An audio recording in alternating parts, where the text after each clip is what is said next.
Hello bos, selamat petang. Saya Abang Pang. Hari ini kita company pun ada masuk yang kereta ni tahun 2010. Toyota Hilux 2.5 manual. Toyota Hilux ini memang banyak tahap lasak. Tapi ini harga jual 26,800 26,800. Cash lah. Kalau beli cash. Kalau buat loan susah sikit. Ini manual ini kereta manual. Okey. Tapi dia ada 4 wheel gear lah, ada 4 wheel gear dalam ni sini. Manual, lepas tu kecil punya itu 4 wheel gear. Okey, 2 wheel, 4 wheel high pun boleh. Okey, dalam macam ni. Biasa beli ni kereta punya semua kerja lah. Bawa barang ke. Okey, belakang punya tong macam ni.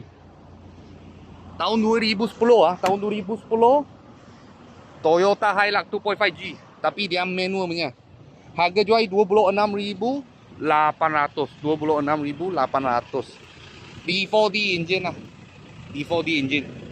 Harga jual, harga cash 26,800. Boleh tapak yang satu biji, boleh masuk kebun, boleh bawa barang, manual lagi tahan. Kalau bos-bos dan kawan-kawan siapa minat, boleh kontak saya lah. Tanya ini kereta masih ada tak. Kalau ada apa murah-murah kereta, saya akan video lagi. Thank you bos, thank you.